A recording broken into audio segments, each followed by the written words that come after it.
पूर्व मुख्यमंत्री कल्याण सिंह का गांव मढ़ौली है, लेकिन रामघाट रोड पर बसे चौमुआ गांव को भी उन्होंने अपने गांव की तरह माना था। बुजुर्ग कहते हैं कि अगर कल्याण सिंह का संरक्षण इस गांव को नहीं होता तो शायद ही इसका अस्तित्व होता। असल में यह बात सन 1982 की है, जब कल्याण सिंह 1980 का विधानसभा चुनाव हार गए थे और 1982 में ब्लॉक प्रमुख का चुनाव होना था। उससे ठीक पहले मई 1982 में चौमुआ गांव में एक अष्टधातु की महावीर स्वामी की मूर्ति मिली। इस मूर्ति को लेकर जैन समुदाय और लोध समाज के लोगों के बीच राजनीतिक विवाद हो गया। यह विवाद इतना बढ़ गया कि गांव में पीएससी तैनात करनी पड़ी। इस बीच पीएससी और ग्रामीणों में हिंसा भी हो गई। इस हिंसा में ग्रामीणों ने कई पीएससी जवानों की जान ले ली। इसके बाद ग्रामीणों ने पूरा गांव खाली कर दिया। उस समय पीएल पूनिया अलीगढ़ के जिलाधिकारी थे।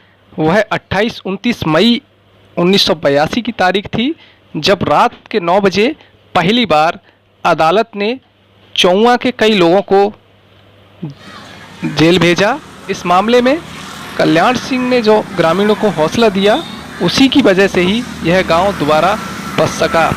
सुनिए ग्रामीणों की जवानी, इस गांव के अस्तित्व की कहानी। मूर्ति से संबंधित थी, मूर्ति से संबंधित थी। महावीर जैन समुदाय की प्रतिमा थी, महावीर जी की, ठाकुर महावीर सिंह के नाम महावीर सिंह वो थी, उसका लगाव था। अकस्मात ही निकलवे पर आदमी मतलब सब हिंदू विचारधारा के नाते उससे जुड़ गए थे। उसके बाद घटना हुई, पीएससी कांड हुआ, पीएससी लोग आए, रात में मूर्ति ताला तोड़े, समुदाय के सभी लोग इकट्ठे हुए, क्षेत्र के लोग इकट्ठे हुए, तो वो उनकी आस्था बन गई कि इसकी पूजा हम भी करेंगे। हिंदू समुदाय से तो हिंदुत्व के नाते पूरा समाज, पूरा क्षेत्र की जनता प्रभावित है। अब प्रमुखी के चुनाव के दौर में जब जनता प्रभावित है गई तो विरोधी पार्टी बोले कि भाई डिस्टर्ब करो, तो मूर्ति हटाई गई पीएससी के द्वारा। और कोर्ट से भी मतलब कोर्ट से क्या कि बोले, जन समुदाय के बोले हमारी समुदाय से हमारा बीजक है, हमारे पास बीजक लाए गए वो, लेकिन वो मूर्ति जो थी उनके बीजा से अलग थी बिल्कुल। इतनी दक्षिण भारत में तो मूर्तियाँ बहुत है, लेकिन उत्तर भारत में ऐसी प्रतिमा नहीं है जो कितनी को हों। इस नाते से अब ये चुनाव के दौर था, राजनीति में बात फंस गई, तो कि तत्कालीन सत्ता थी या जो विधायक थे या पुलिस प्रशासन, ये उसके द्वारा काम किया गया। मूर्ति को उठा ले गए रात के 12 बजे मंदिर से ताला तोड़ करके। और बाकी गांव वाले बातें है गए, तो गांव वाले ने ईंट पत्थर बरसाए, वो क्राइम जो है बढ़ गया रात्रि के समय में। अब वो कहते थे हम पुलिस वाले तो दिन में आते थे, लेकिन दिन की बजाय वो रात ही क्यों आए। तो गांव में आक्रोश हो गया, आक्रोश होने तो पीएससी मुठभेड़ है, मुठभेड़ दौड़ में और जो कुछ हुआ, पीएससी वालों ने गाँव जो चारों से घेर लिया। घेरने के बाद जो बच्चा मिले, हम तो बहुत सी पब्लिक तो रात को ही पलायन कर गई कि भाई पुलिस से मुठभेड़ हुई है, न जाने क्या होगा क्या नहीं होगा, गांव से पलायन कर गए। कुछ लोग रह गए बड़े बूढ़े, या कुछ हाथ इधर उधर लग गए जंगल में, वो बेचारे डंडों से मारे और पीटे, उन्हें पकड़ ले गए। उनको जो इस तरह से जेल में मेरे ख्याल से 45 आदमी थे, उसमें 45-46 के समथिंग थे, वो ले गए थे जेल में अंदर किया। रात को 9 बजे जेल में प्रवेश किया था, अलग से मस्जिद बैठा करके। क्या तारीख रही थी?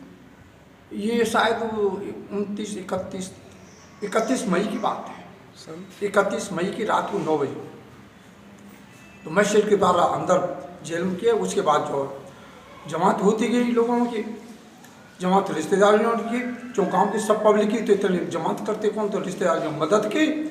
और बाबूजी ने थोड़ा सा साहस बताया कि चिंता मत करो, सब हो जाएगा, सब हो जाएगा।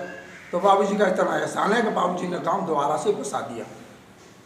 उन्हें गांव तो बसने को सवाल ही ना हो, मवेशी वगैरह तमाम जंगल में छोड़ दे, आवारा खोल दिए, भूखे प्यासे, ग्रीष्म का गर्मी का माहौल था। तो ये समझिए बहुत भयंकर स्थिति है गाँव की। हम नहीं देख पाते कि हम गाँव में बस जाएंगे, लेकिन उस समय पर तत्कालीन डीएम और बाबूजी की संरक्षण मिलो बहुत, तो गाँव बस गए। ये थी। किस तरह मदद की थी बाबूजी ने? ढांढस बता तो फिर कानूनी प्रक्रिया अपनाई, डीएम ने बहुत मदद की, यहाँ चौमुआ की काफ़ी मदद की उसने। जो तत्कालीन डीएम साहब थे पीएल पूनिया साहब, बहुत मदद थी गांव को, उन्होंने ही बड़ी अच्छी तरह से बसा दिया, नहीं गांव बसता ही नहीं। आपका किस तरह से मुखातिब हुए आप बाबूजी से?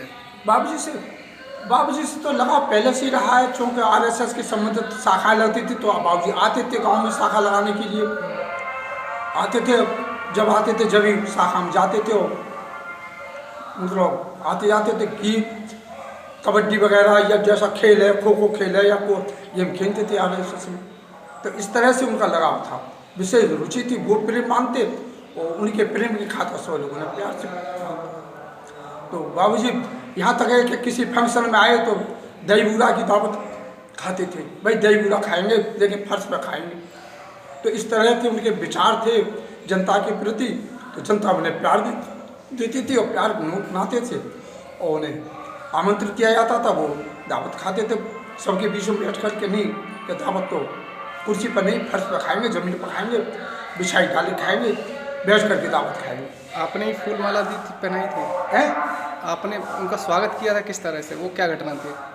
वो तो बाबूजी के पहले विधायक की स्टार्टिंग में जीते थे वो थी, जब जीत के आए थे तो हम भीड़ जुड़ी और गांव में उत्साह तो था ही था, एक छत्तीस वोट पड़ता है, एक पार्टी को वोट जाता है, हमेशा से जाता है, तो इस वजह से आंतरिक इच्छा आई कि इनका स्वागत किया जाए। स्वागत तो केवल फूल चुन करके अपने हाथ से माला बना करके उनकी माला पहनाई।